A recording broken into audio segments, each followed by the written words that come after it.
All right, good evening, everyone, and welcome. I'd like to call to order the regular board meeting of the Truckee Donner Public Utility District. It is 6:01 PM on Wednesday, January 21st, 2026. Martina, roll call, please. Sure. Director Finn.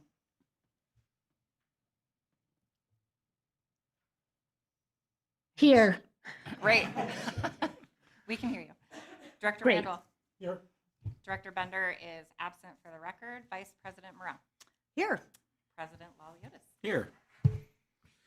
All right.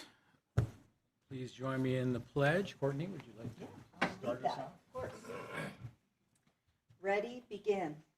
I pledge allegiance to the flag of the United States of America and to the republic for which it stands, one nation, under God, indivisible, with liberty and justice for all.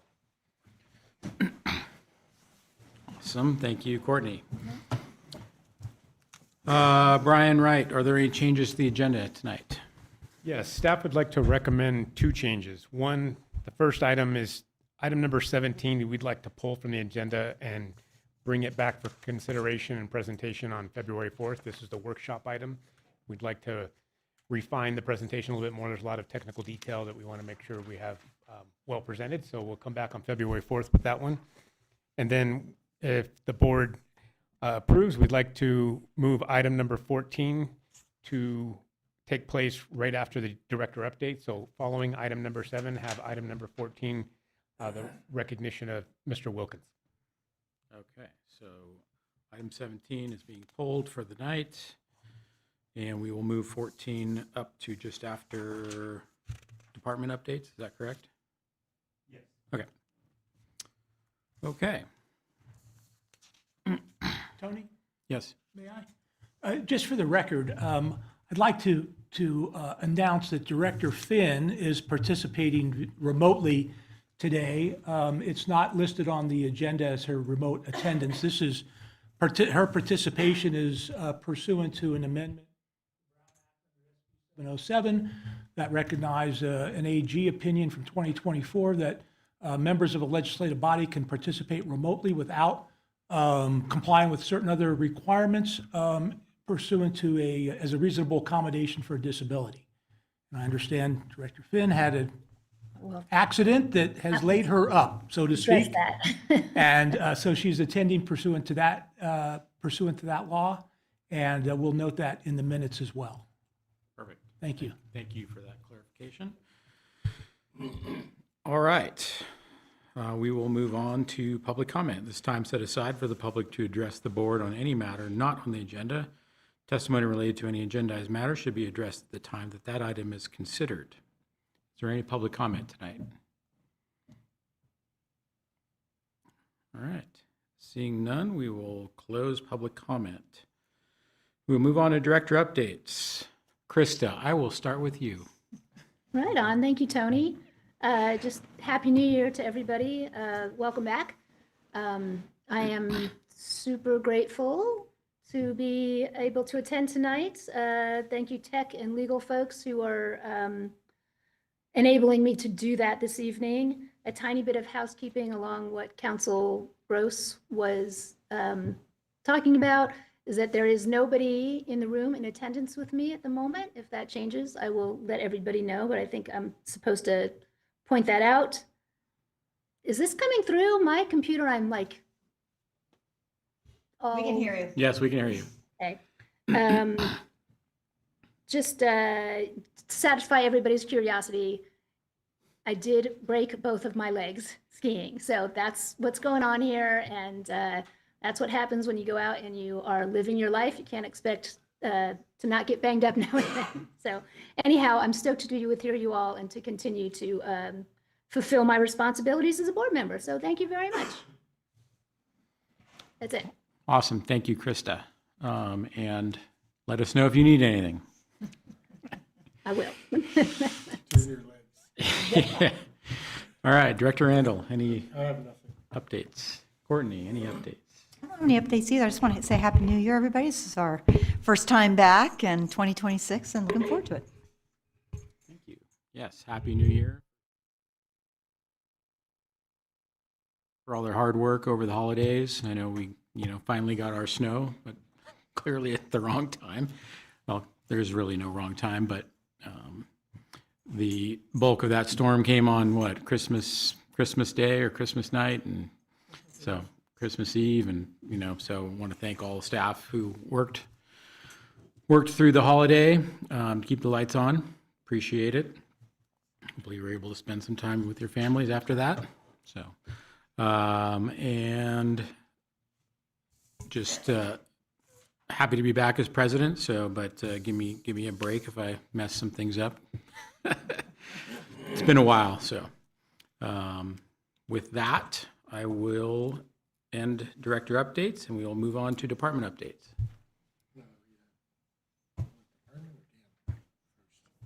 Oh, we're doing department updates, then, yeah. Then the resolution. Good evening, Chad. Good evening, President Liliotis and members of the board. I had the opportunity to present for the water department today.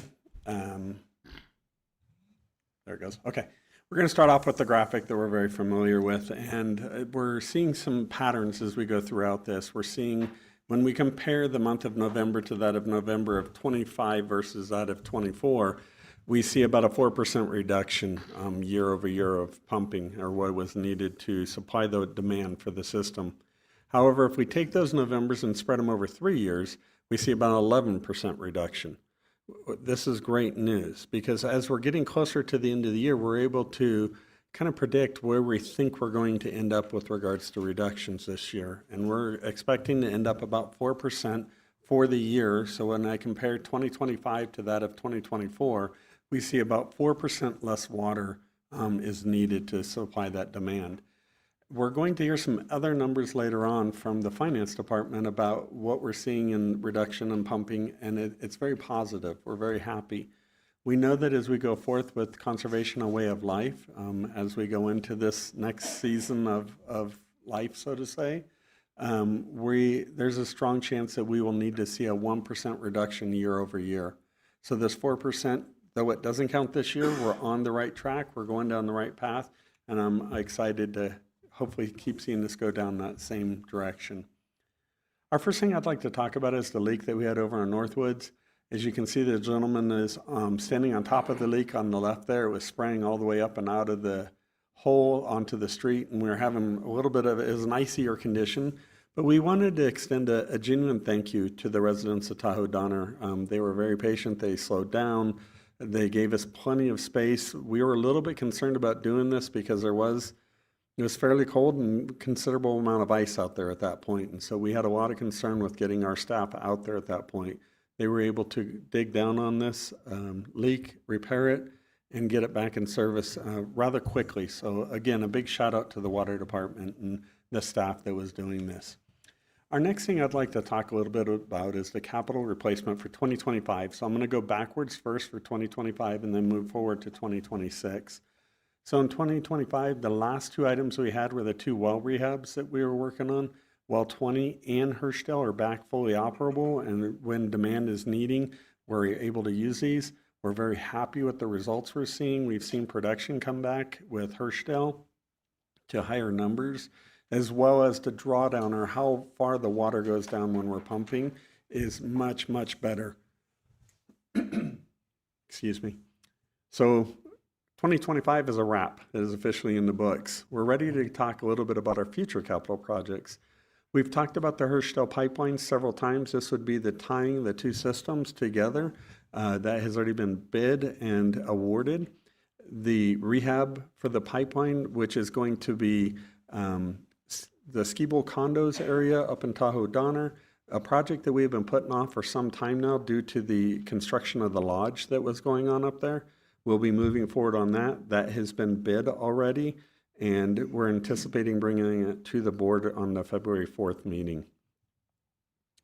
The Ski Bowl the rehab that, let me flip those two. The rehab that we're talking about there is, we have the pipeline that we had a leak over on Highway 89 about a year and a half ago now. And we know that the idea of interrupting the traffic flows out there is not feasible, so we're looking at doing a slip line project. as well as there are several creek crossings that are up in Tahoe Donner that we need to address that we're not able to. We obviously don't want to go dig up a stream and cause the environmental concerns that could be associated with it. The last project that we have that we'd like to talk about tonight is the Martiswood Pump Station. This is the elevated tank that we've talked about in the past, and we'll be bringing that forth, parts of it, as early as next month. We're anticipating some of the engineering. The last thing that I would like to talk about with regards to the water department is I'm proud of the staff that I get to work with. And the staff that I work with, we did a little survey there to see of the people that are in the water department, how many hours of continuous education or how many hours of training did we do? When we took the sum total of it, so this is for everyone, we're looking at 1,753 hours worth of training. For the level of professionalism that we have, is just, it makes my heart sing.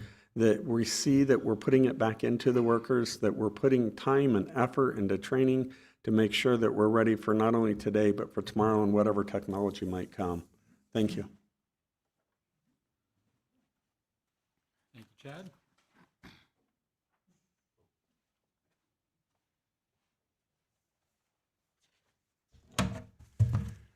All right, good evening, President Laliotis, members of the board. Mike Swanson reporting out for Electric Engineering and Operations.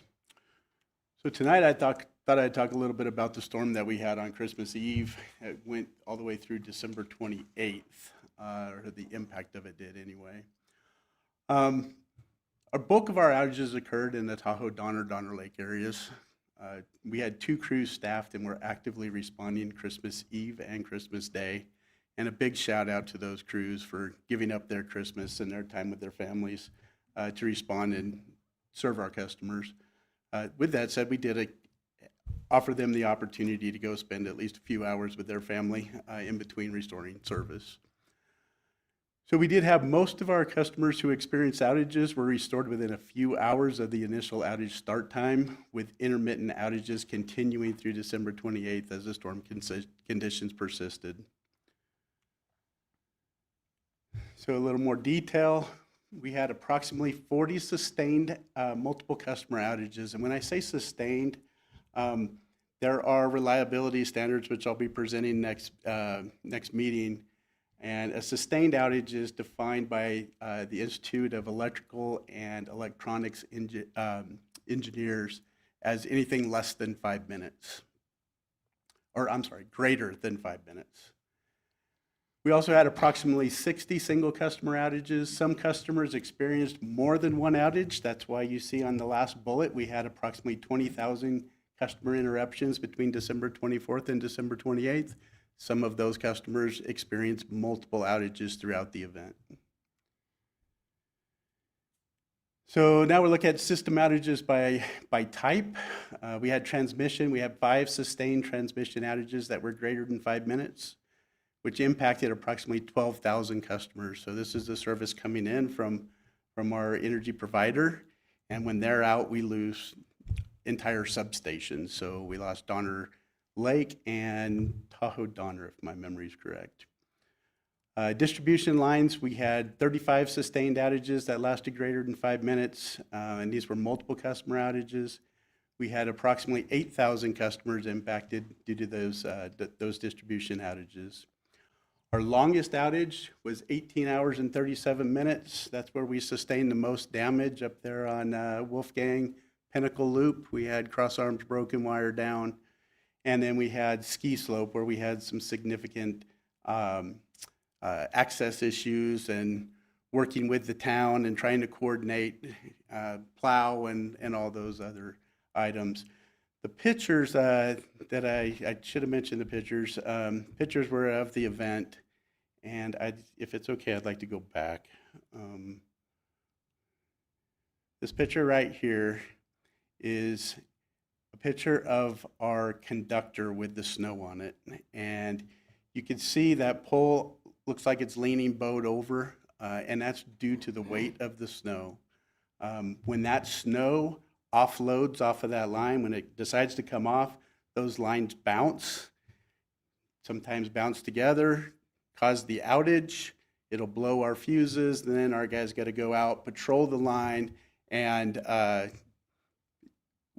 Most of the time, they were able to just re-energize. There was no damage, but there were cases where we had wires down, and of course, up there at Pinnacle Loop where we had the cross arms broke.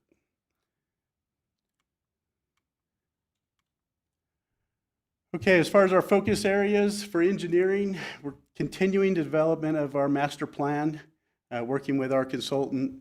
The master plan is going to guide our long-term system planning, our capital investments, where we're going to system harden, and our overall reliability improvements. We're also continuing to advance our Martis Valley Substation project, which by March, we will have a bid go out for the completion of that work that's remaining for the year. From an operations standpoint, our ongoing focus remains on winter preparedness and response. We're continuing to refine how we prepare our vehicles, how we get ready, ensuring that we're set up for these events that come through. We're developing plans to reframe existing poles to mitigate snow-related outages in the Donner Lake and Tahoe Donner area. So we're looking at doing a lot more flat construction, which we did some work on Mogul last year, that Mogul loop, and we didn't have any outages on that loop as a result of that work we did. So we're going to continue that effort. We've seen the fruits of our labor there. Also preparing for installation of gridware. You guys might remember that presentation a while back. We received the gridware devices on December 30th. And we'll be working with them next week to refine our plans and get those devices out on poles here in the next few weeks.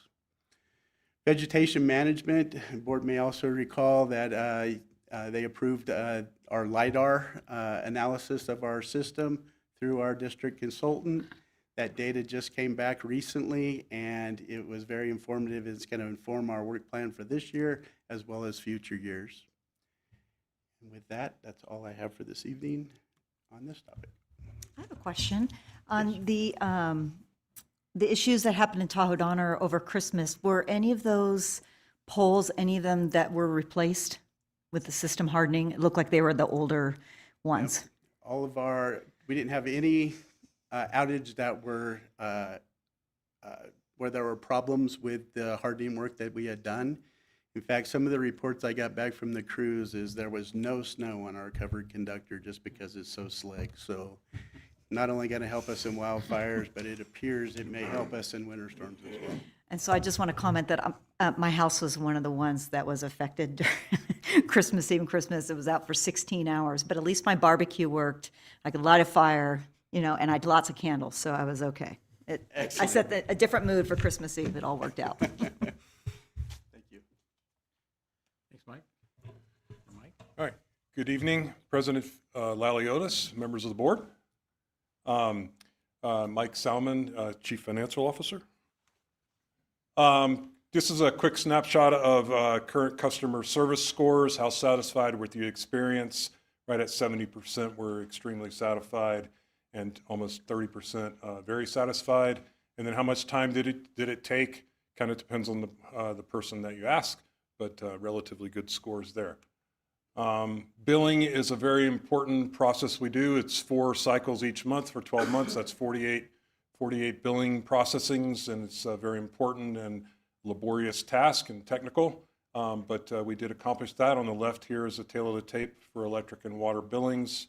Our accounts growth year over year is under 0.5%, 0.3 for electric and 0.4 for water. That's definitely down from the previous 5 to 10 years. Average is close to 1%. You may have noticed a new kiosk was installed and active and live there at the entrance to the lobby. And for November and December, we had 29 transactions, and we anticipate gaining traction on that each month as we go. So far, it's going all right. For the electric utility, this is through December, so this is for the full year. 907 kilowatt hour average per account per month is down 2.8 to last year and down 4.4 to the 3-year average. The 24 cents average per kilowatt hour is up 8.7 to the prior year, We had a 12% rate increase in 2025, and that was offset by the power cost adjustment. A good portion of that rate increase was related to our power cost anticipations, and we've had a favorable trend in power cost, and so we're passing that along back to our customers. On the water utility side, about 7,600 gallons average per account per month. This is all account types, down 1.1 to prior year and up 3.5 to the 3-year average. And this correlates somewhat indirectly to what Chad was talking about earlier, and it's kind of an indicator of maybe we're getting better at our leaks, chasing our leaks. So that's one way to look at it, but it takes more than just 1 year to fully understand. But anyway, just over 1.6 cents per average cost per gallon, which is up 10% to prior year, and that's greater than the 7% rate increase, and that's because when you use less water, but 85% of your monthly charge is in your base charge, the cost per gallon is going to go up. So there's an indirect inverse correlation there that affects the comparison to prior year. On the general services side, facility maintenance did important fire alarm, sprinkler, and exit testings, and my ears are still ringing from that, all of us. We're assessing some building security enhancements to this building, and so that's an active project internally right now. And then the whole contract process, working rolling contracts and setting up new contracts is a big process right at this time of year. On the vehicle maintenance side, the water VATCon is back in service. It was out almost 6 months.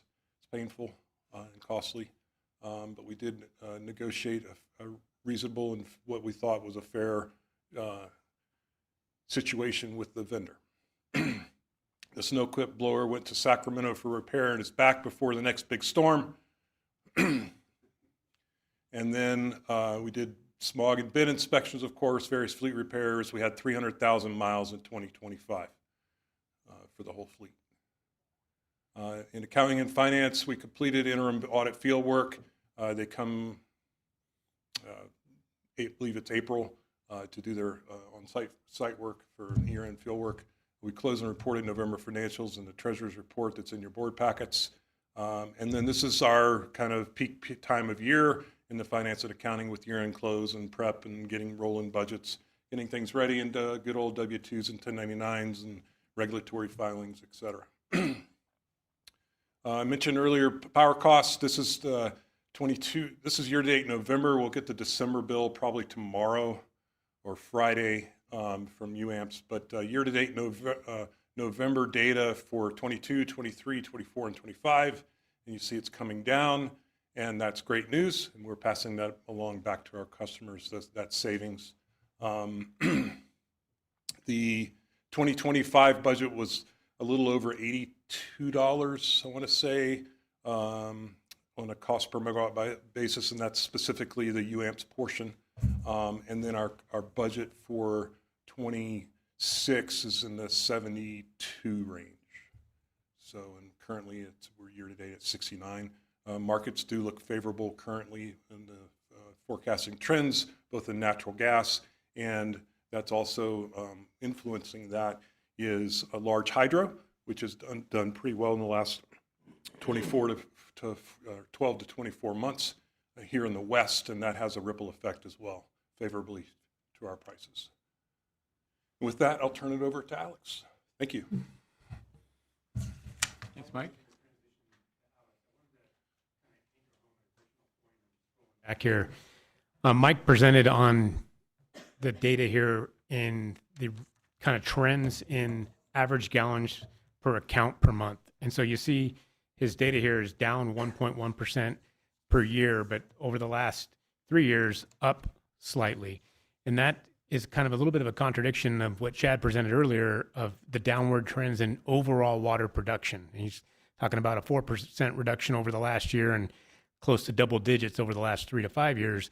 What that is an indicator for us is that the investment that this organization has made, the board's approved through our rates and capital improvement plan, that investment in water main replacement projects is having a material impact in the overall reduction in water loss for our system. And it's a combination of what Chad was talking about with the kind of vigilance and diligence in leak repairs, but also our engineering team prioritizes a lot of the water main replacements on many criteria, but one of the key criteria are the aging infrastructure that's most prone to leakage. And so as we replace those with the capital projects, we're now starting to see that the fruit of that effort with reductions in water loss. We've also had some projects in our production meters, replacing those out, and some of our zone meters. So increased meter accuracy, reduction in water loss through main replacement is all in alignment with that water conservation as a way of life and the state mandate to reduce water loss. So we're actively making progress even in front of the regulation. So I just wanted to give, take an opportunity to kind of commend the water department's efforts there, the board's efforts in recognition of the importance in investment in capital replacement projects, because it does have a material impact, not just in sustainability, but in the efficiency of our operations. So And we I'll pass definitely it- want to celebrate improvements and yes, it's, our communication team, Alex will probably talk about it, that whole concept of your money at work. And that's a shining example. Those capital water main replacement projects are important. Sorry, Alex. No, all good. Good evening, President Laliotis and members of the board. I'm Alex Bihalski, Communications Program Manager, and I will be presenting the update for the Communications and Strategic Affairs Department tonight. So at the end of the year, a major focus for us is our year-end review communications. Just like Brian was saying, throughout the year, a lot of our focus is on electric and water projects and that your money at work concept. So at the end of the year, we really have an opportunity to shine a light on some of the behind-the-scenes successes that we've had during the year, as well as electric and water also. So we put out our year-end review recap. We did a press release that got picked up by the Sierra Sun. We went on Truckee Tahoe Radio, did an interview about that. The bottom strip there, that's our digital marketing ad that's out right now. So when people click on that, it goes to our website where they can read that recap and see some of those great pictures. And then the larger graphic there is our stats, TDPUD, by the numbers stats. You may have seen when you came in the lobby today, and we put this out, like I said, on our lobby screens as well as on social media. So a fun, quick way to give people an idea of what all of the PUD was working on this year. And then every year, we also put out a message of gratitude to the community, timed around the holidays, kind of the theme of the holidays, right? So as part of that message, we do talk about some of our achievements, but we also try to find a theme that we felt resonated throughout the year. And this year, that theme was customer engagement. So we talked a little bit about what we did this year, and then also thanked the community for all the different ways they engaged with us throughout the year in 2025. Now, ahead of that big winter storm that Mike was talking about, we did put out communications around winter storm prep, some safety messages and reminders of how to prepare since winter took its time coming around this year. So we wanted to make sure everybody remembered what they're supposed to do in a Truckee winter. On the right there, you'll see a customer email that went out to all customers with some of those tips and link to more information on our website. And on the left is a part of a social media post that we put out ahead of that storm, sorry. And then during those Christmas Eve and Christmas outages, we also communicated updates pretty frequently with the community. Our primary outage communications is our OMS system. That sends customers real-time emails and texts specifically about their address. So that's really our primary mode of communications during outages. However, during prolonged or widespread outages, we do post updates on social media and on the website to keep the community informed. On the left there, you'll see our Facebook post with some of those pictures that Mike was sharing before. The response from customers on social media was overwhelmingly positive. It generally is. You never know, especially given the holiday. People might be a little bit disappointed that they didn't have power over Christmas Eve. But you'll see that post got 228 likes, pretty similar on Instagram, about 30 comments combined on both. And some of those comments are on the right there. Not sure if you can read them, but they were thankful for our updates. They were thankful for the crews working through Christmas Eve, Christmas to get the power back on. Very grateful and appreciative. And we've found in the past that if we do share photos of exactly what our crews are dealing with, people become a lot more understanding with that context, and it really puts it into perspective for them what's going into repairing those outages. So always a good communications tactic for us to take during those large outages. Following those storms, we did get a request from the electric department to put out some safety messaging around downed power lines. When we do have those storms and power lines can just get knocked down from winds, trees, things like that. And we obviously want customers to stay away and call us if they see any of that damage. So we did put this image out on social media with that message, and we're going to be continuing that messaging into January, kind of focused around the recent multi-agency training, safety training that the electric department did with some of our local first responders and other public agencies. So here are some pictures from that recent training. So the electric department held 3 learner burn demonstrations specifically for our local first responders and other public agencies like Truckee Fire, CAL FIRE, Truckee PUD, among others. And I attended one of these sessions. I've seen learner burn a bunch of times and the interactions that come with it, but this group specifically, I was really impressed with how engaged everybody was. There were really great questions. They wanted to clarify on protocol. It was a really, from my outside perspective, a really, really great collaborative opportunity. So following the success of that event, we are going to be in January talking a little bit about that event. We'll do a press release. I'm working with Shannon, pictured there on the left, to do some learner burn videos to help push that safety messaging to the general public. And we're going to be doing a joint social media post with Truckee PD. They were very excited to help us get that message out. So that'll be coming at the end of the month. And then additionally in January, we're going to be sharing some information about our winter tips, which we generally do at this time of year. We usually do a joint Adopt a Hydrant campaign with Truckee Fire. We decided that press release is kind of in the hopper. We're waiting for our next big storm, and we'll put that out preceding whenever it snows next.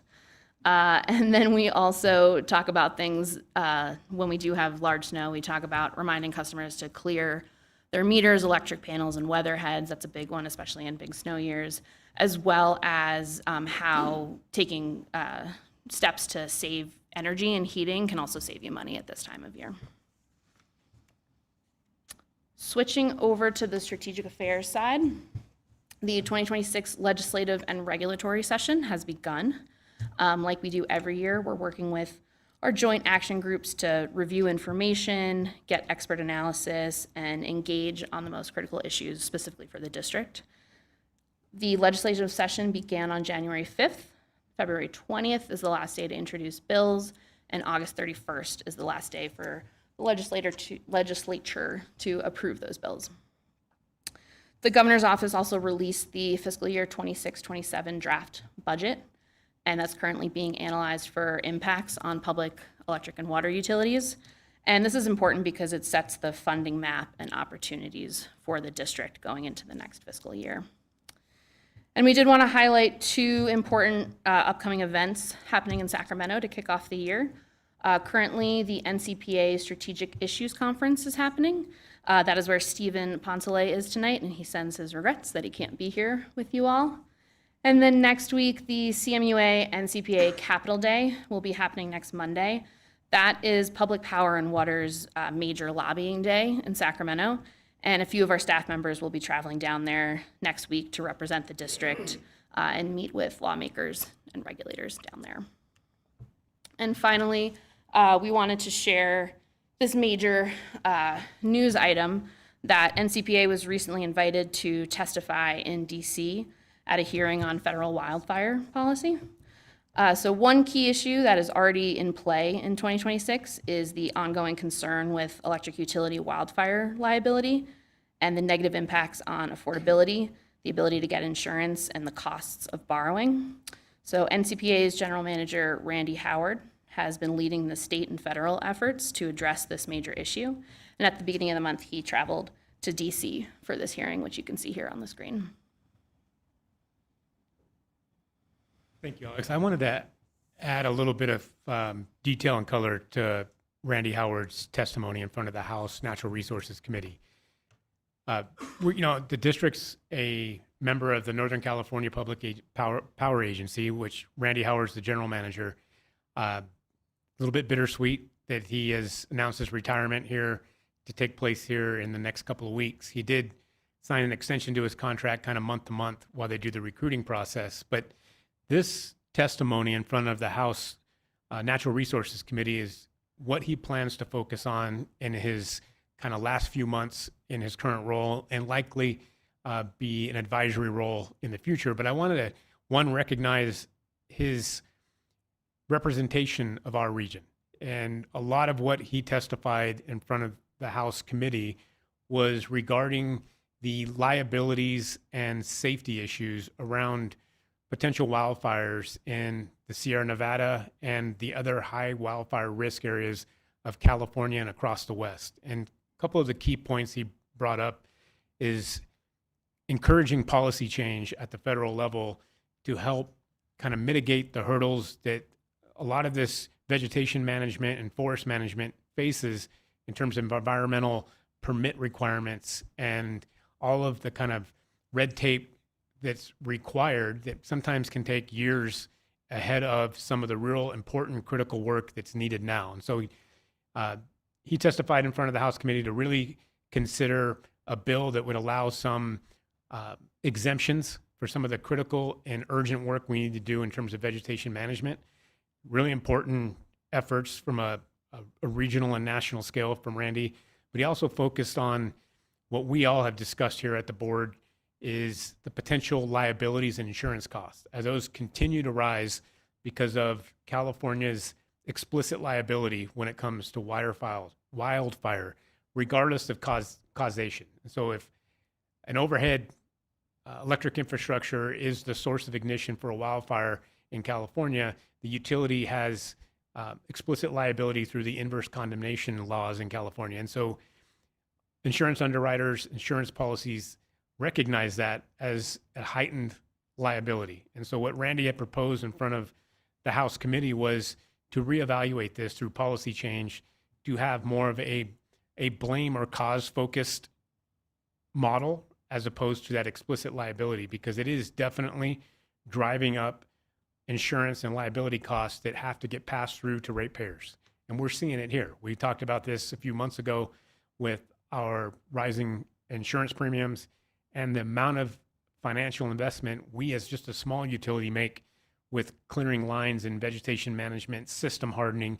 We're doing all the work that we should be doing and that we need to be doing, making an effort that the federal policies support that and not become an obstacle in that. And so Randy did a great job. If you're interested in seeing that testimony, I can forward it to you.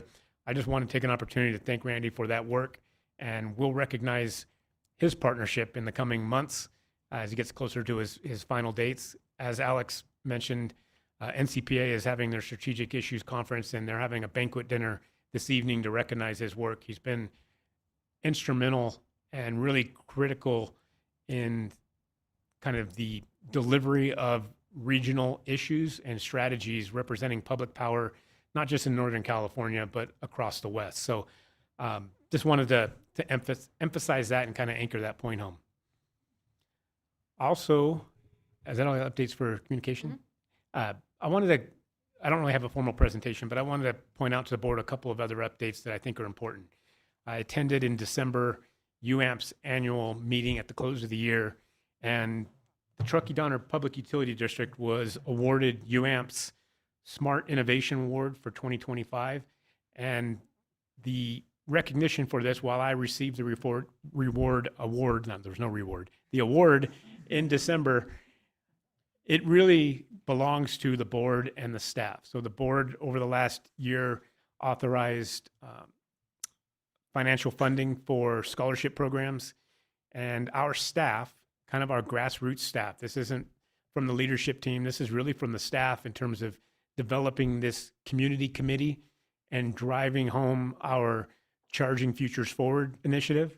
And so in addition to the scholarship programs that kind of grow your own to make our graduates aware of career opportunities in utilities, public works, engineering, accounting, all of the important skill sets that we public agencies need, but also some of the programs that involve our elementary, junior high, and high school students here locally with field trips with the Learn or Burn program, or coming through and doing mock exercises as a potential future board member or a water utility operator or an IT technician, from the elementary level all the way up to the high school level with the Tech Teens program in partnership with the school district, the town of Truckee, airport district.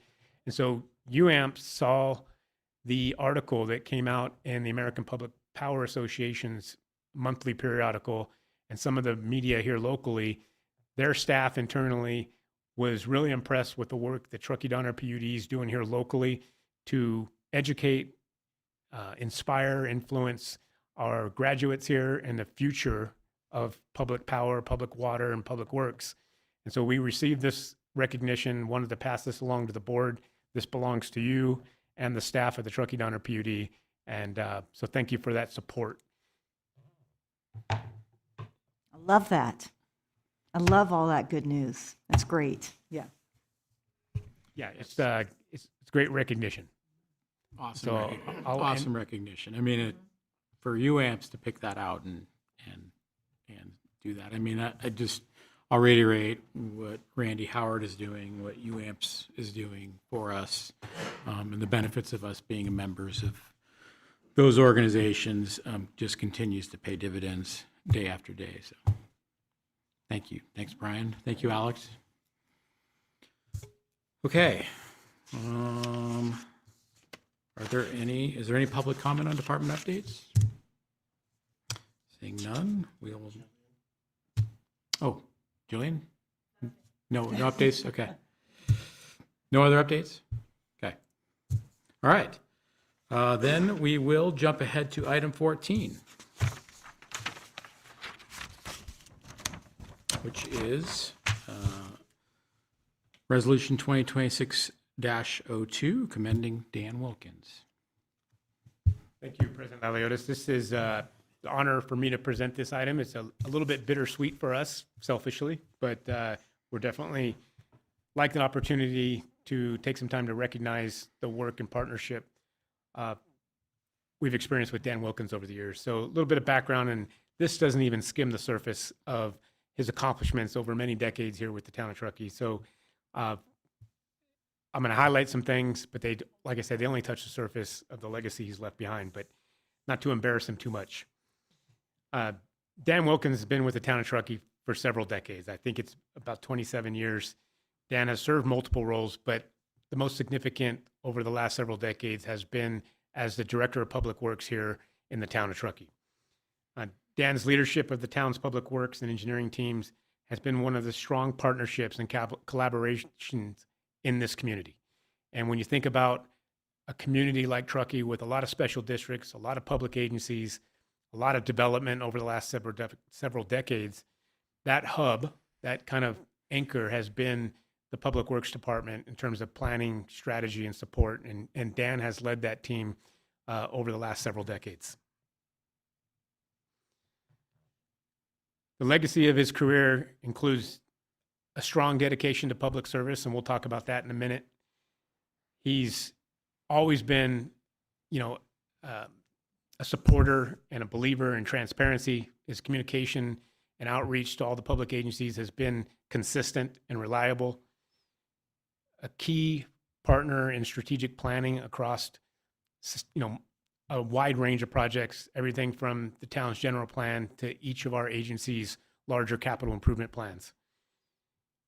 He's always been one to come up with, either through the leadership of his team or his own efforts, innovative ideas to find the win-win in our community. He has a long list of infrastructure improvement and sustainability projects that we can all see if you just get on your bike or drive your car or take a walk around town. There's so much that has been accomplished over the last many years under his tenure and leadership. And I want to kind of anchor home the public and private partnerships. Like I said, there's a lot of different agencies in this community.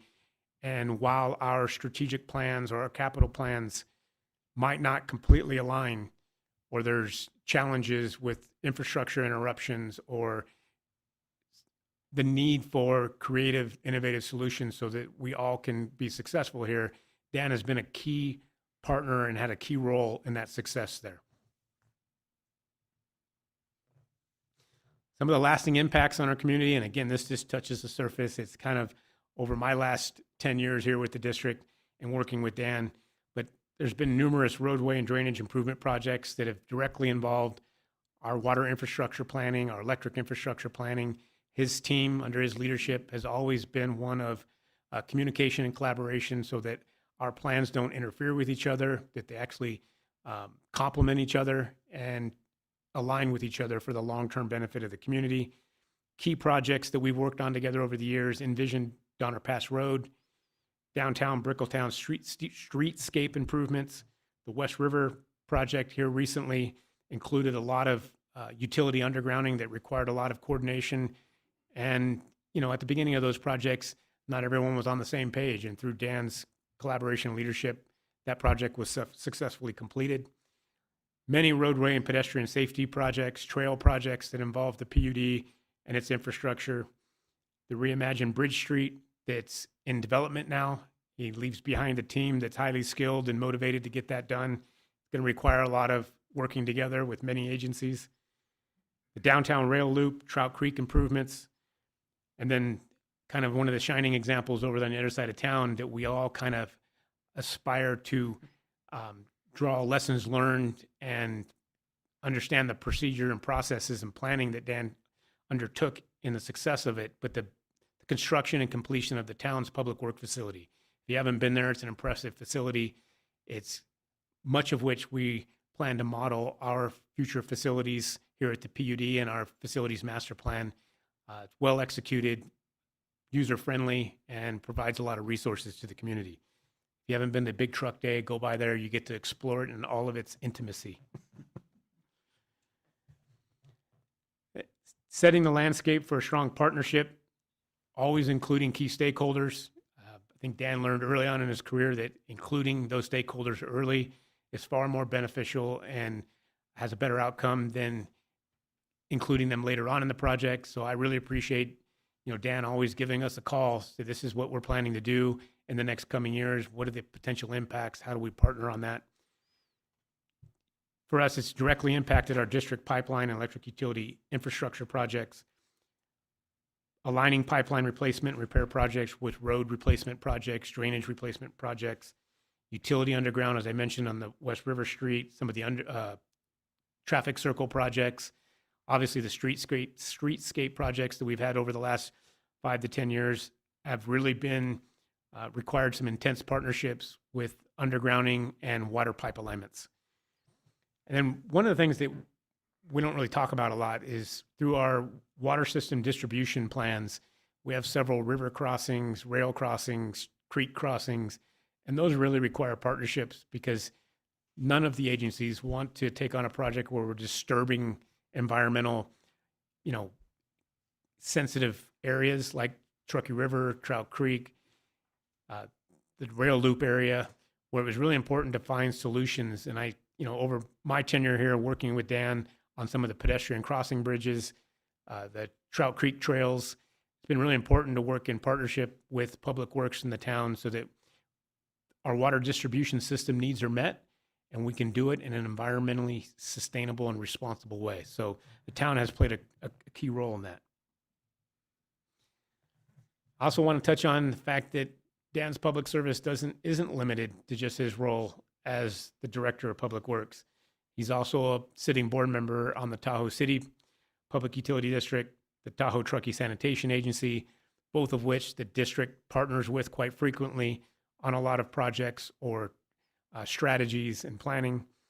And then on his own time, a Truckee Rotarian for many years. And that really is about service above self and engagement with our community and some of the unmet needs that kind of slip through the cracks in all the other public services. Dan's been a an active participant and a longtime member of Rotary here.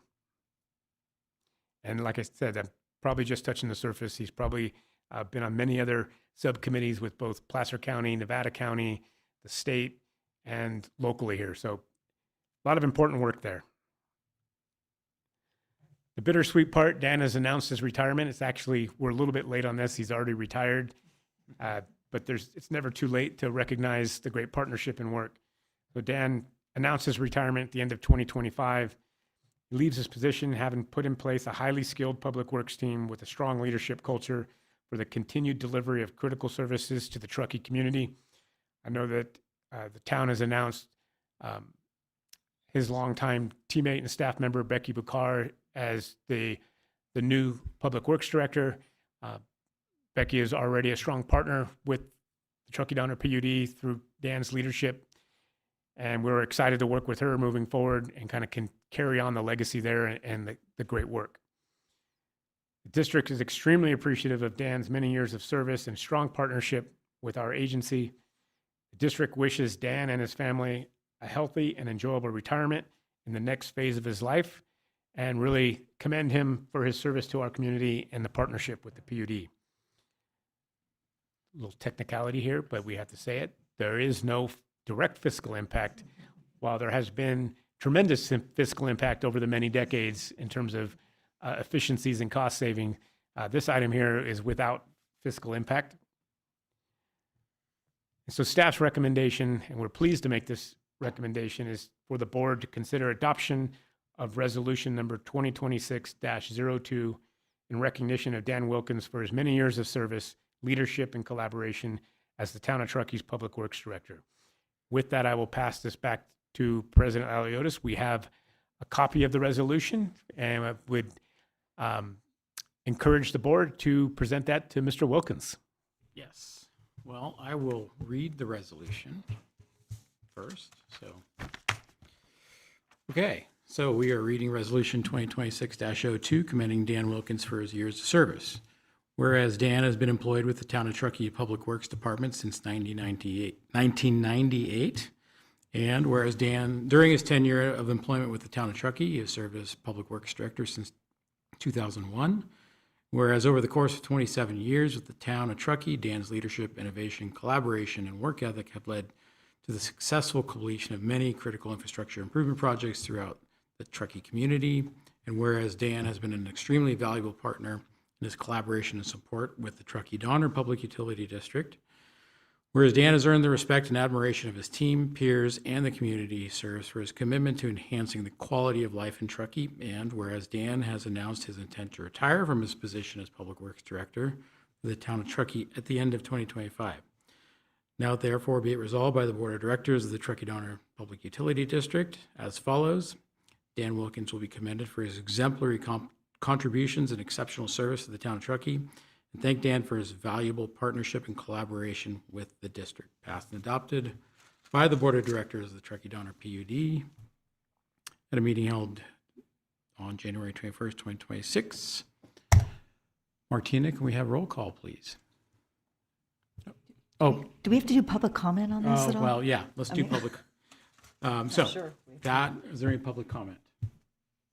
Dan?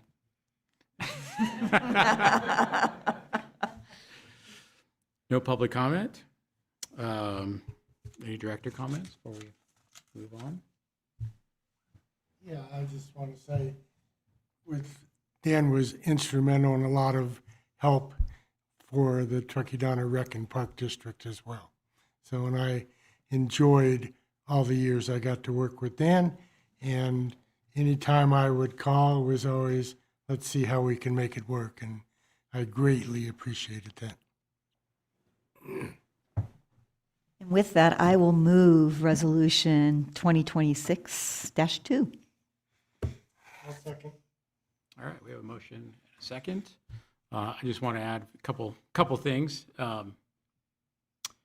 Dan, as Brian mentioned, served as a director of the Tahoe City Public Utility District, for which I was employed there for 26 years. And I just want to comment that everything said here tonight, Dan also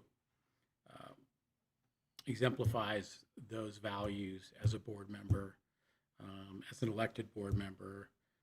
So a lot of the things that Truckee has benefited from, I believe the communities in Tahoe City have benefited from as well.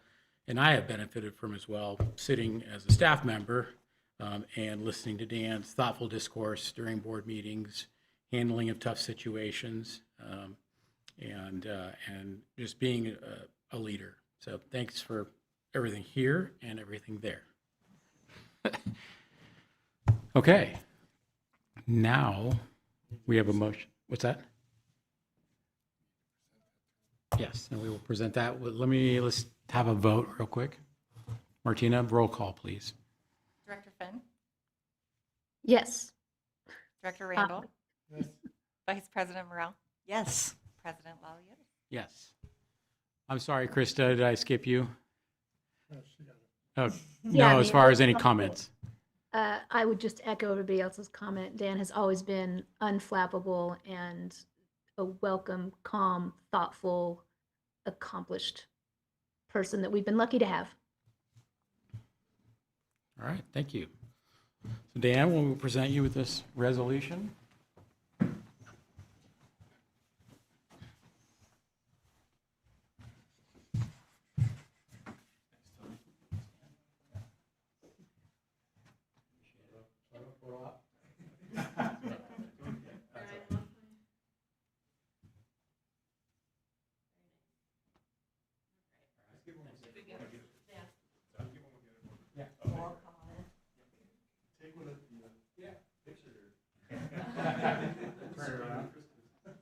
Steve, no picture, no photo op.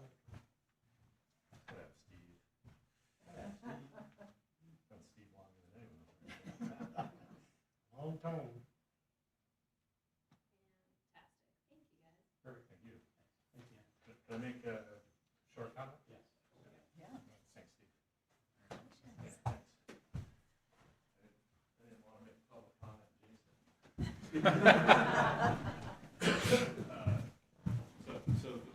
Those comments were all very kind of all of you. Thank you. It's really less about me and more about, teams of people working together. So, I played a role in that, but it certainly wasn't just me that did any of this stuff. So I want to say that. The other thing, just a couple observations. When I started working for the town was a tenant of the PUD. My office was in this building 2 or 3 years. These chambers were the council chambers. So I spent a lot of time here in this building. And is this working fine? Okay, all right. Turning it on and off, yeah. So in that time, I've had the opportunity to observe a lot of different ebbs and flows in the working relationships between, the town and different special districts and the PUD. And, some of those for the positive, some of them for the negative. I think the comment I'd offer is really the leadership of the current board and the current, staff here at the PUD. And in my opinion, we're kind of at a high point in terms of my time, working with the PUD and the town in terms of the level of collaboration and cooperation that's occurring between the two agencies. And, in my opinion, in the earlier years, it was a lot more focus on the individual business activities of each of the entities. The town was doing roads and planning and land use, and everything was focused through that lens. And PUD was very focused through, keeping rates low, and which you still are, and which is appropriate. But my observation is that kind of both the PUD and the town is, over time, has kind of the focus at the board level and the senior staff level is more of at a community-wide basis, and still keeping track of the business activities and making sure that those individual business activities are being done well, but really within the context of how that best serves the overall community. And, I think it's great that the leadership on the current board here and the current staff has that mindset. And I think, if that continues both here and hopefully it continues over at the town as well, and I don't see any reason that it wouldn't, that's really what's going to best serve the community in the long term. So, thanks to Brian and thanks to all the senior staff that are here. I've gotten to work with a lot of you, and because you all play a lot of different roles in the community as well. And, I don't think the community really appreciates the level of dedication and effort that, board members put in and that staff members put in areas that are outside of their typical staff roles. So, thank you for this, and I'll hopefully be seeing you around here, maybe in the social circles a little more. Thank you, Dan. Congratulations.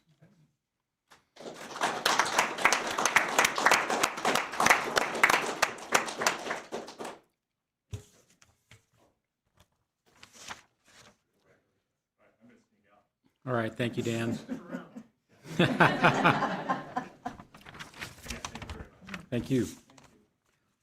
All right, we will move on to the consent calendar with items 8 through 13 as presented on the agenda. Is there any public comment on the consent calendar? All right, no public comment. We will move on to director comments and/or desire to pull. Courtney? I do. I have 2 items I'd like to pull off consent. They are the last 2, number 12 and number 13. The first one, consideration of closeout of the Martis Valley Substation Civil Construction 2025 contract. And then the one following about regarding the procurement of bulk sodium hypochlorite. Chlorite, not hydrochlorite, as I spelled it originally, so not to be confused.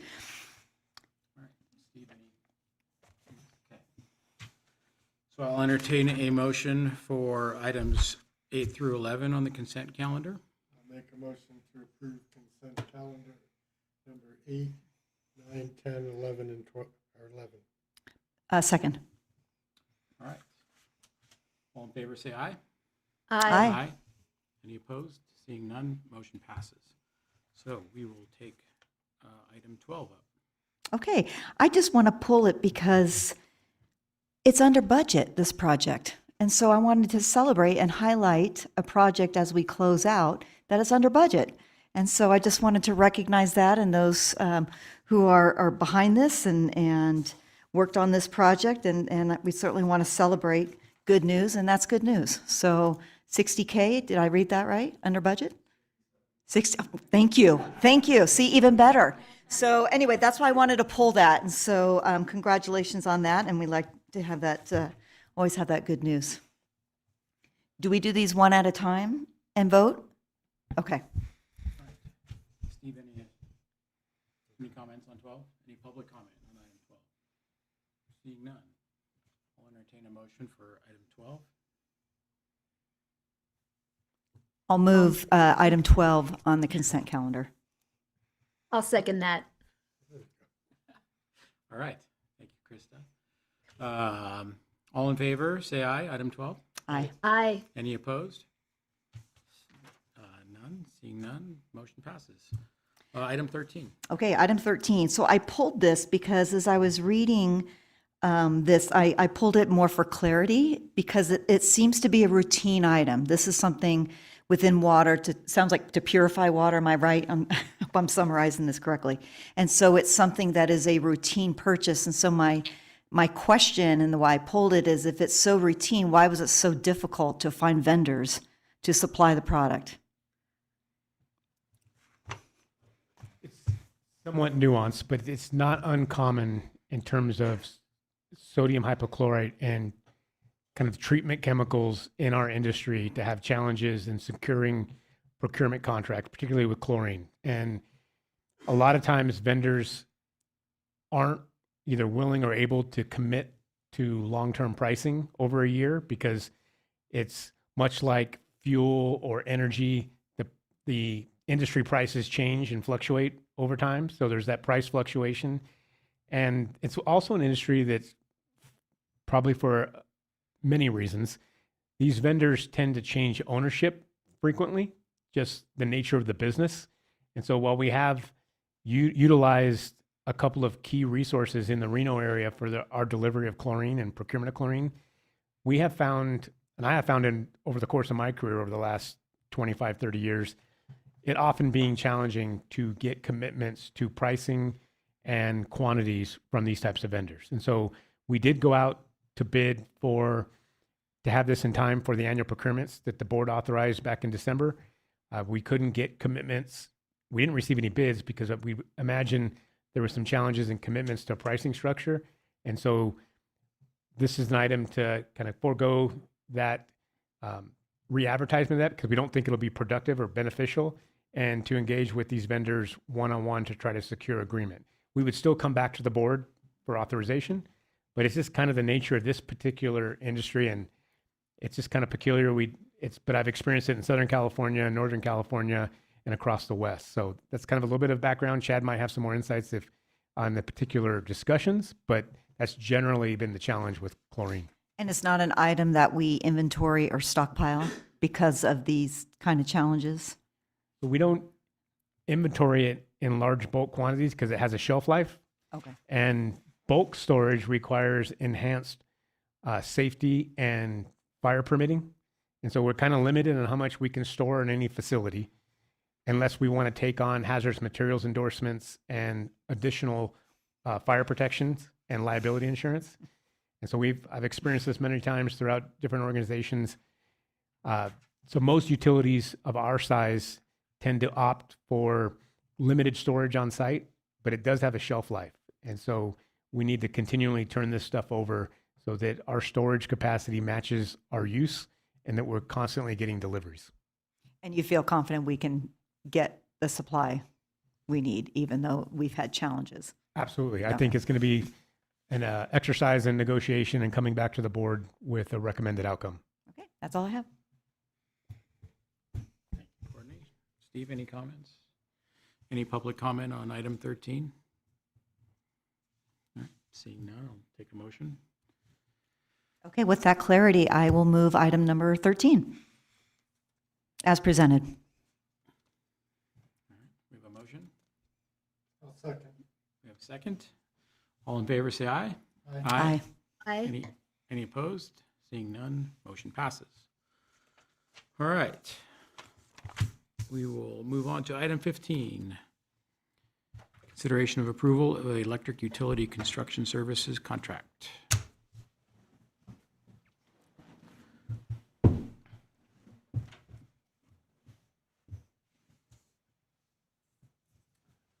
All right, good evening once again, President Laliotis, members of the board. Mike Swanson reporting out for action item 15.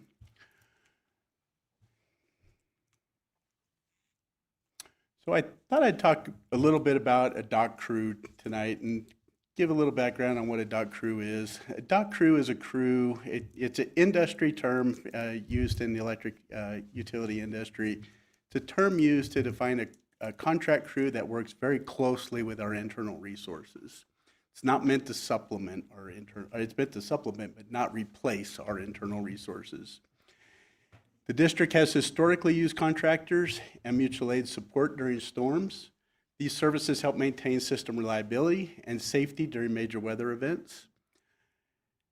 A dock crew works in parallel with our district crews to sustain progress on key projects, and a contractor support is a critical component of the district's contingency planning strategy. Why is a dock crew needed here at the PUD? Dock crews are used only as needed to supplement district's internal workforce, as I said earlier. It's meant to shave off peaks, support high workload periods, system hardening projects, and grid modernization, which I'm sure the board's familiar with. We have a very robust plan to do all those. It's to help maintain project schedules, support executions of the district's capital plan, and again, serve as a storm response resource during major outages or severe weather. So the bid process. So requests for bids issued in compliance with district policy and public contract code. Bidders were required to for proper contractor license, Department of Industrial Relations registration, safety compliance, insurance requirements, bonding capacity, etc. This contract was a time and equipment bid. It was, again, it's just contract crew, time, and the equipment that they would provide. The district received 4 bids. To determine the lowest responsive bidder, staff calculated a standardized total cost for each proposer. We used a market basket style approach using the aggregate of the following bid components. We used the hourly labor rates of crew foreman, lineman, apprentice lineman, and groundman classifications. We used daily rates for equipment electric construction related equipment.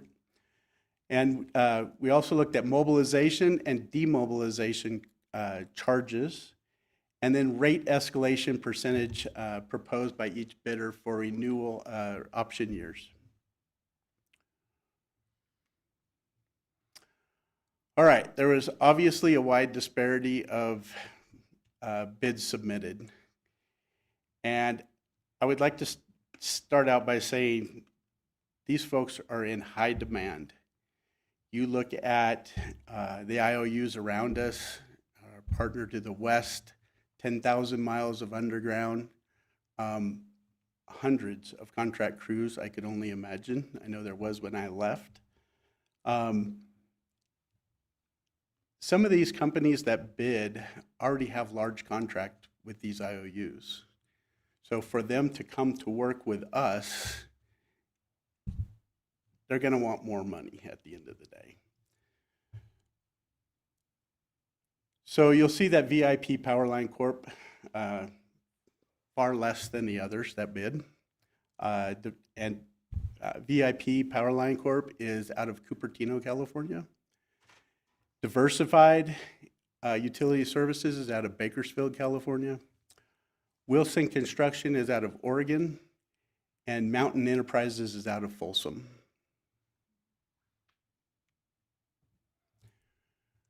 Why was VIP selected? So they did have higher hourly labor rates, but they had significantly lower equipment rates. They also had no mobilization and demobilization charges, which is a great benefit to the district because if we need them for 2 months to help us with a project, we don't have to pay for their mob and demob. Some of the other companies, their fees were $20,000 for mob, $20,000 for demob. So that's a big benefit. And they also had no rate increases for optional years, so they were flatlined for the option years. These factors resulted in the lowest total evaluated cost over the contract term.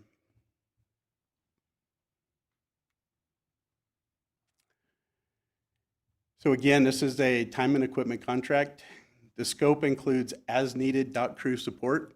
So if we need them for 3 months, we put them on for 3 months. If we want to release them, build up some more backlog of work, and then bring them back, we have the opportunity to do that. And then storm response assistance. I would have liked to have this in my back pocket for Christmas Eve. I'll just say that. Work assigned and tracked by individual work orders, so we'll track their work and their progress. We'll ensure the district can maintain project schedule. It will help us ensure that district can maintain project schedules and support reliability improvements. And the term would be from February 1st to December 31st, and we have the option to exercise those option years should we see fit. Mike, if I might add a little bit of color here. So Mike talked about the bid sheet there, and I kind of want to emphasize there's definitely a wide disparity or range in the bid prices, and kind of further give some insight and some of how these contracts work and how the bid process works for them. Mike mentioned that these crews are highly desirable. They're highly leveraged by a lot of the larger utilities. And so we often see, and we see it in other projects like pipeline projects, where larger contractors or contractors that have a full schedule for the year or already have projects on their docket will bid on a project and bid on it based on sort of the replacement cost or avoided cost. If they're going to mobilize and leave a project for the Truckee Downer PUD, they're going to need a certain amount of revenue in order to justify that. Where you have a firm like VIP that might have more resources available for scheduling or closer. And so that's why you see this large disparity here. We see it, like I said, often in pipeline projects, we'll see a range in bids that are 2 or 3 times from the lowest bid to the highest bid because the contractor's throwing a bid price out there. They're interested in the work, but only at a certain revenue generation point that justifies them mobilizing from somewhere else. And I also want to anchor home that Mike's point that, historically we've used these dock crews mostly with the intent of supplementing emergency response or storm response, because in the big years, that workload can get really heavy and our crews can get exhausted over weeks of, repairing and replacement of infrastructure. The district has, the board's approved through our budgeting process, a fairly robust capital improvement plan with respect to the electric utility. And to achieve those timelines for capital improvement, we talked about the overhead pilot program on Northwoods, pole replacements, substation projects. We also have a SCADA reliability project, the fiber projects. There's a lot of capital improvement projects that we have on the schedule for the next 5 to 10 years. And so where we can leverage additional resources to supplement our internal resources, is going to be really important for us to accomplish some of these capital improvement timelines. And with the work being somewhat transient, the option to contract out some of this work as opposed to hiring additional staff in-house, it's more efficient, more effective in terms of reducing long-term liabilities and costs and growing the organization too large for something that may be transient in nature. We're going to take on this capital improvement project for the next 5 to 10 years, but we don't want to build staffing resources just for those projects and have to reduce staff in the future. And so this option of contracting it out, we think is a more feasible and reliable option, and it's something we budgeted for in the capital plan. Sorry, Mike, go ahead. Thank you. Appreciate that, Brian. So as far as fiscal impact, the total authorization for the electric utility construction service contract, dock crew and storm response with VIP Powerline Corp. is 1.1, which includes a 10% contingency. Funding for this work is included in the approved fiscal year 2026 electric utilities operating expense and capital expenditures budget as applicable. The vast majority of the 1.1 million is anticipated to be charged to capital projects with electric's capital expenditure budget for fiscal year 2026, $13,760,000, excluding land and building related items, approximately double our annual average. And with that, I'd like to turn it over to Mr. Salmon to give some further detail on the fiscal impact.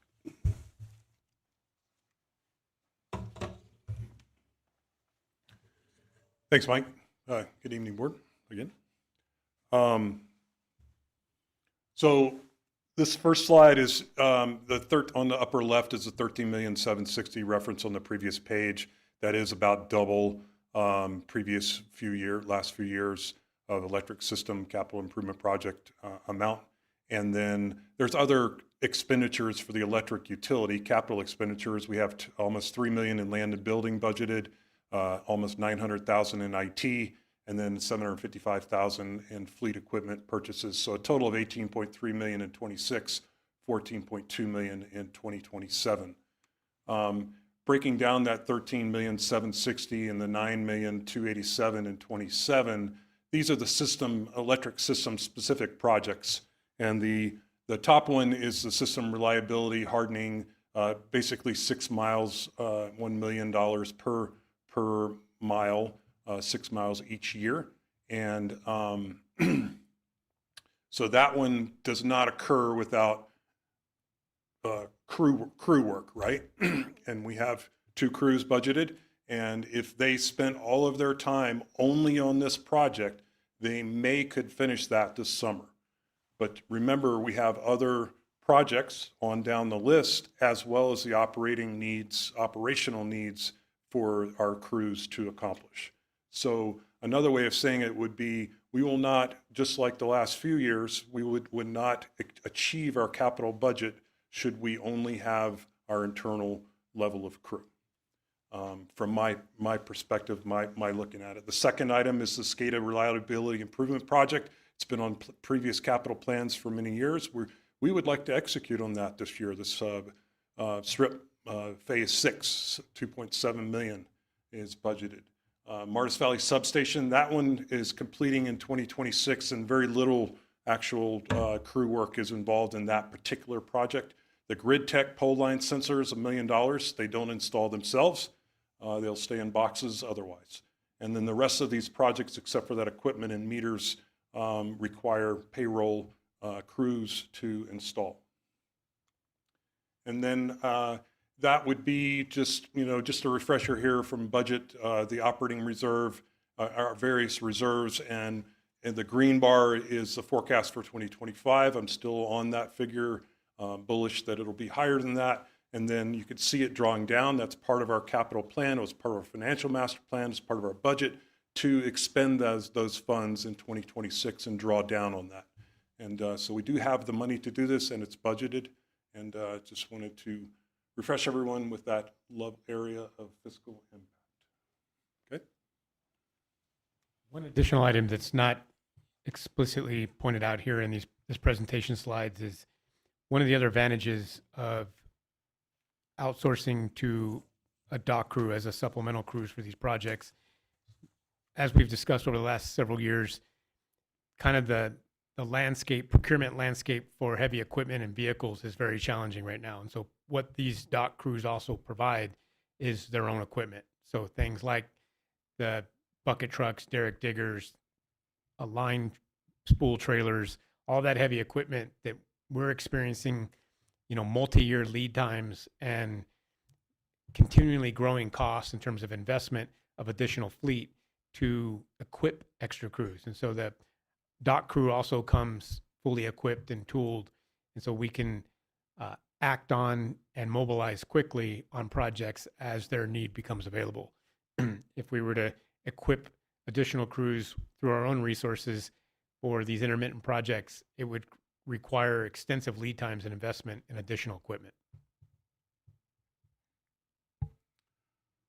Okay, the recommendation tonight is to authorize the general manager to execute a contract with VIP Powerline Corp. For the electric utility construction services to provide a dock crew and storm response services in the amount not to exceed $1 million plus a contingency allowance of 10%, $100,000, inclusive of applicable taxes and fees, for a total contract amount not to exceed $1.1 million. All right. Thank you, Mike and Brian. Appreciate the information. Do we have any public comment on item 15? Seeing none, we will move on to director comments. Steve? Yeah, I just want to say the rationale for outsourcing makes complete sense to me. And kudos for that kind of a bid price. I mean, based on all four, that's fabulous. I just have a question. So these dock crews and in general, and then VIP Powerline Corp in particular, we know our crews here. We know their skills, knowledge, and abilities, right? And so if you're hiring in this crew to come in, is there sort of a standard or something that we know those skills coming in and that they can do comparable work? I'm just sort of curious about that. Yeah, their journeyman will have journeyman tickets through the IBEW. Okay, so you know what's coming in, the skills coming in. Okay. Skills coming in, we always have the option with the contractor to work with the contractor directly and tell them if we see somebody who's not pulling their weight, and we can ask them to replace them, and they would go to the union hall and request another journeyman apprentice, whatever the classification is, and they'd replace that person. Okay, great. That's it. Director Morrell, or Vice President Morrell, my apologies. I'm not quite used to it either, so yeah. Kind of to kind of address your question in a little bit more detail, one of the things that the line industry does very well is there's a lot of standardization in their training and journeymanship. So a lineman in Southern California versus a lineman in Northern California or in the West often goes through very similar or the same initial apprentice training programs, pole climbing programs, and then the journeymanship that's really the stewards of that through IBEW and the training facilities they have. So while there might be nuanced differences between utilities, little intricacies that we might do slightly different than other agencies or other regions because of the climate we live in or the topography or the geography, the general skill sets that we've requested through this bid process will align to make sure that we have a fully capable crew that's provided by these third-party vendors.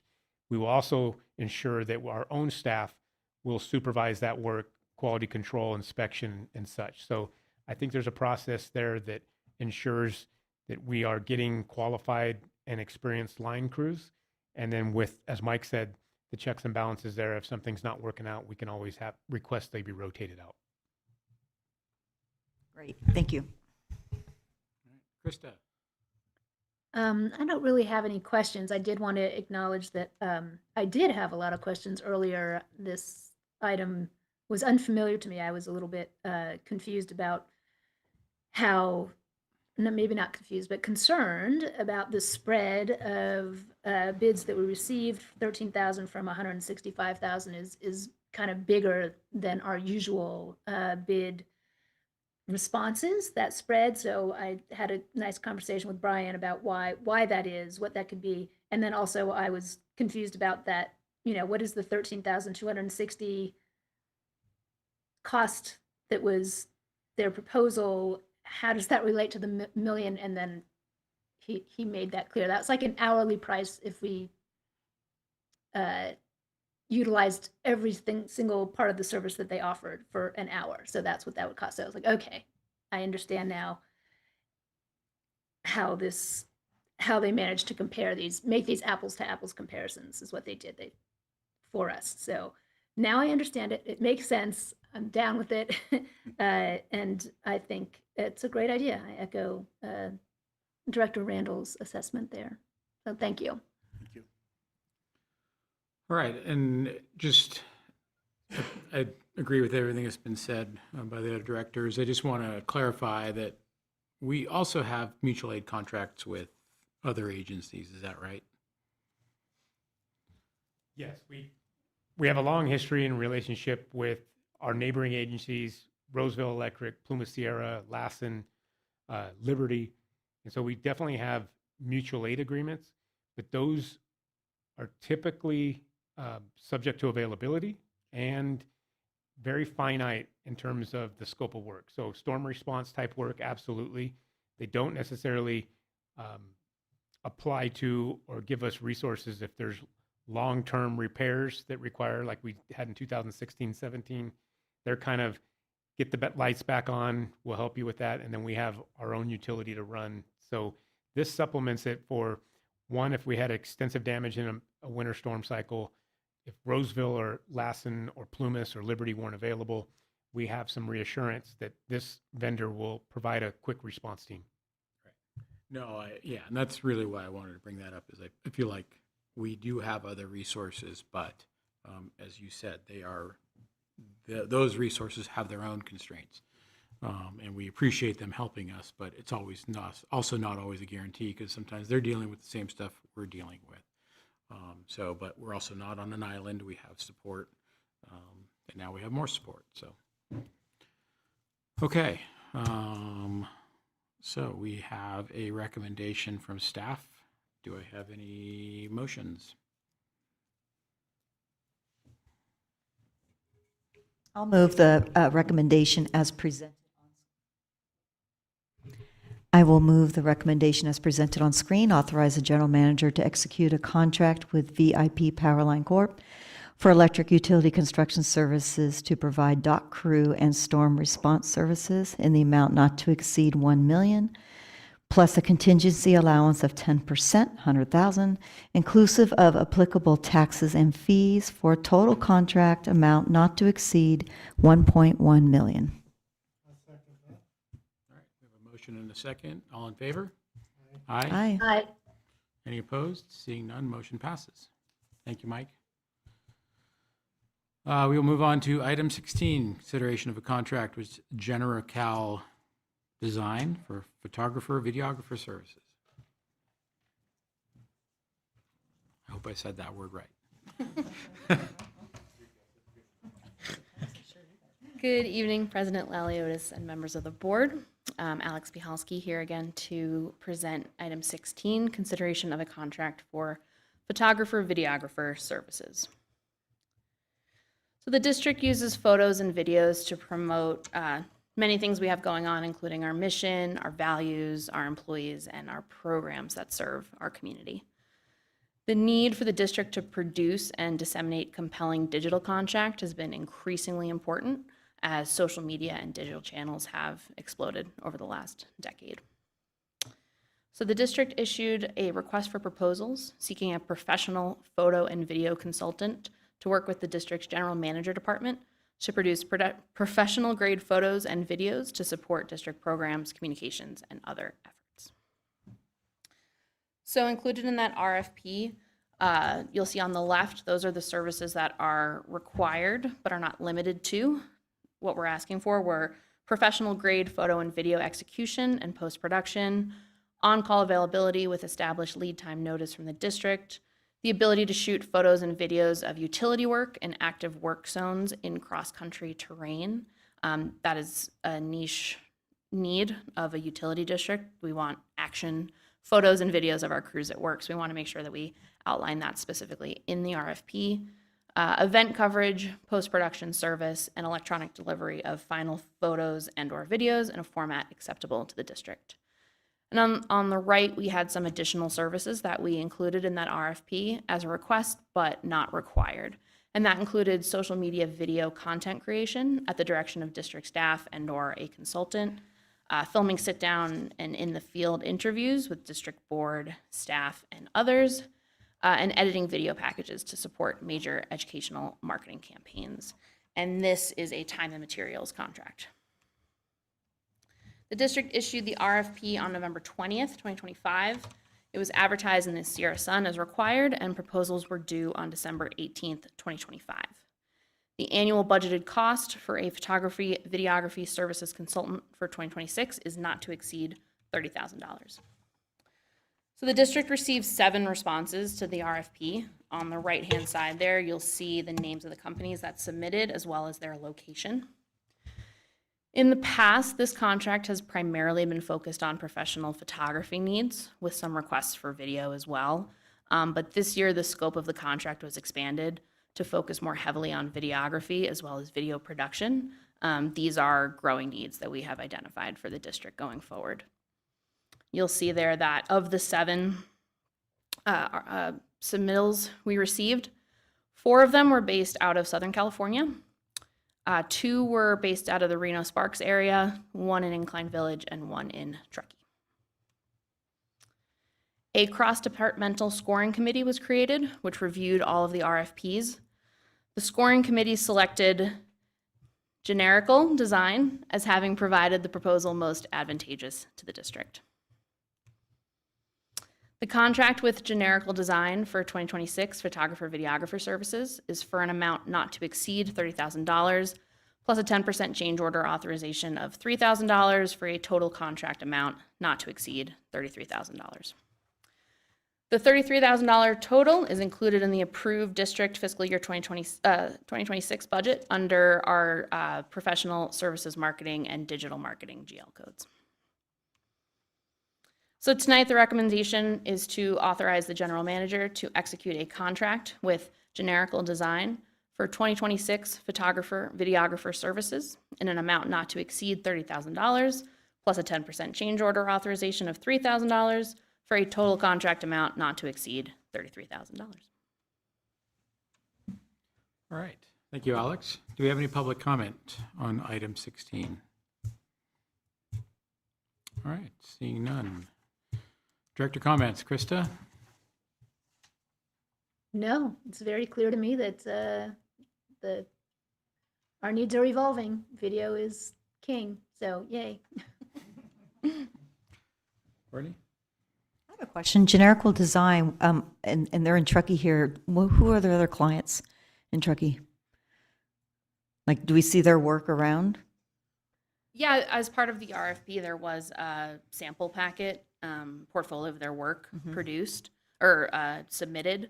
And I'm struggling to recall off the top of my head, but there were many local businesses that we recognized, as well as listed in references, people that myself within the communications industry in this town have done work with in the past. Okay, so you recognize some of the work out there, like I've seen that before, and, okay. Where was Generico from? Were they from Truckee? Yes. Awesome, cool. Well, I'm glad to see working with a local vendor, so appreciate that. Because I don't know how would we have on-call services from a firm from Southern California. Anyways, so we have a recommendation from staff. We have a motion. Is it my night for motions? Okay. So I'll move the recommended motion on screen here. Authorize the general manager to execute a contract with Generical Design for 2026 photographer, videographer services in the amount not to exceed $30,000, plus a 10% change order authorization of $3,000 for a total contract amount not to exceed $33,000. All right, we have a motion and a second. All in favor, say aye. Aye. Aye. I Any opposed? Seeing none, motion passes.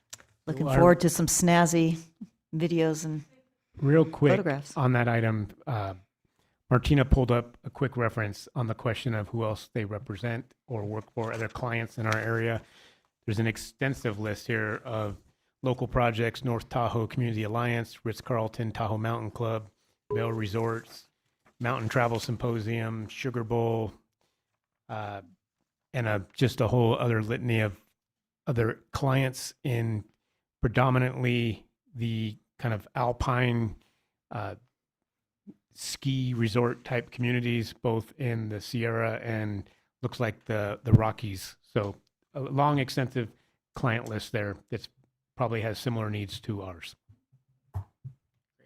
Thank you. Okay, we have removed item 17 from the agenda tonight. Therefore, we are adjourned.